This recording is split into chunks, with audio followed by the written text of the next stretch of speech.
Radhe Radhe everyone, welcome back to my channel. क्या आप लोग ये सोच रहे हैं कि आज मुझे क्या हो गया है, मैं ये सारी चीज़ें क्या कर रही हूँ, ये प्लास्टिक्स और ये बैग्स ये सब आपको क्यों दिखा रही हूँ।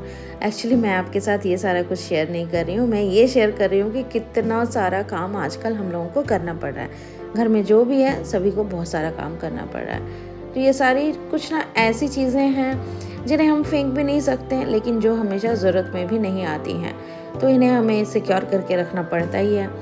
तो अभी ना बहुत दिनों से आप लोग देख रहे होंगे, बीच बीच में मैं ब्लॉग्स डालती हूँ कि मेरे घर में रेनोवेशन का काम चल रहा है। तो कुछ ना कुछ काम हो रहा है और एक जगह का काम जब होता है तब वहाँ की चीज़ें निकाल कर उसे इसी तरीके से हम बैग्स में भर के रखते हैं और उसके बाद फिर जब वो वाला जगह वो उस एरिया को हम लोग क्लीन कर लेते हैं या फिर कारपेंटर्स वगैरह लोग सही कर देते हैं, उसके बाद फिर हम चीज़ों को रीअरेंज करने के लिए लग जाते हैं।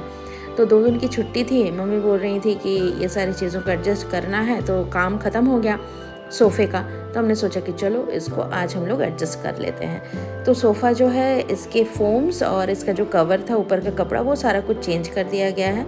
सोफ़ा अभी हमारा नया ड्रेस पहन चुका है, इसकी गद्दियाँ भी नई बन चुकी हैं। तो हमारा जो सोफ़ा है ना, वो इस तरीके से ड्रॉर सिस्टम है, तो उसमें 3 ड्रॉर्स बने हुए हैं। एक्चुअली ये हम लोगों ने ख़रीदा नहीं था, ये बनवाया था घर में। तो इसी के बीच में ये सारी सामान हम लोग भर के रखते हैं। एक्चुअली वो कहते हैं ना कि घर कितना भी बड़ा हो, सामान दिन पर दिन बढ़ते जाता है और रखने की जगह की कमी आ जाती है। तो हम जो भी बनवाते हैं, हम कोशिश करते हैं कि उसमें कुछ ना कुछ हम रखने की जगह कर लें।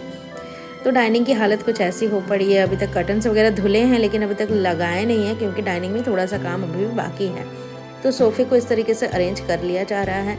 इसमें बहुत से ऐसी चीज़ें हैं जैसे कि धागे, ऊन, कुछ मेरे बेटे के स्कूल में भी ज़रूरत होती है क्राफ्ट करने के लिए, तो वो सारी चीज़ें भी हैं। तो अभी अचानक से ना मुझे ये फ़ोटो फ्रेम दिख गया। ये हम लोग बहुत सालों पहले लेकर आए थे, मीन्स उस टाइम मेरी शादी भी नहीं हुई थी, तब मेरी मम्मी लेकर आई थी, लेकिन अभी तक हमने कुछ किया नहीं है। तो अब सोच रहे हैं कि इसका कुछ कर लेंगे, क्योंकि ये मेरे बेटे के हाथ में जा चुका है। तो यहाँ पर सारी चीज़ें मैंने अरेंज करके रख ली। बेटू का कार्डबोर्ड भी मैंने यहीं रख दिया ताकि याद रहे। और देखिए 3 बैग्स में से कुछ चीज़ें छांट कर निकाल दी गई हैं, तो एक बैग सामान तो हम लोग फेंक रहे हैं, मतलब इन द सेंस ये वेस्टेज है इसलिए। तो वो जगह क्लीन करने के बाद मैं आ गई हूँ डाइनिंग के ही दूसरे पार्ट में। यहाँ पर बहुत सारी चीज़ें रखी हुई हैं, जो भी किचन से रिलेटेड चीज़ें हैं, कुछ क्रॉकरीज़ हैं और कुछ मेरे बेटे के जीते हुए ट्रॉफीज़ हैं, कुछ मेरा भी है, कुछ मेरे भाई का भी है। तो इन सब चीज़ों को अब मैं बाहर निकाल रही हूँ, क्योंकि ये जो जगह आपने देखा, इसे हम अब कलर करवाने वाले हैं। उसके अंदर ना कलर किया हुआ है। तो ये देखिए इसी तरीके से फिर से हमने बैग्स में भर दिया है।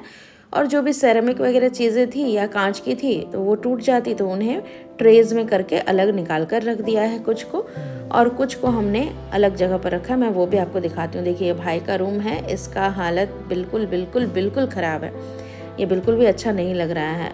कुछ हमने टीवी के पास, मतलब टीवी यूनिट्स में रख दिया है। या दिव्य के कुछ जीते हुए कुछ ट्रॉफीज़ हैं, वो भी हमने यहीं पर रख दिए हैं। और देखिए ये वाला जो एरिया है ना, इसे खाली कर दिया है। इसके अंदर का ये जो थोड़ा सा गोल्डन येलो टाइप आपको दिख रहा है, ये कलर है, इसे फिर से कलर करना है। और यहाँ पर देखिए बाकी सारी चीज़ों को हमने इस तरीके से सजाकर जितना हो सका उतना यहाँ पर रख दिया है। स्पेशली टिफ़िन्स रख दिए हैं क्योंकि वो बेसिक नीड में आते हैं। और इसे क्लीन करते हुए ना मुझे ये दिख गया, मेरे प्रीवियस स्कूल से मेरे बच्चों ने मुझे ये दिया था हैप्पी टीचर्स डे, मतलब टीचर्स डे के दिन का ये मेरा गिफ्ट था। तो ये मुझे बहुत ज़्यादा मेरे दिल के करीब है, इसे मैं अभी भी इसी तरीके से संभाल के रखती हूँ। Thanks for watching.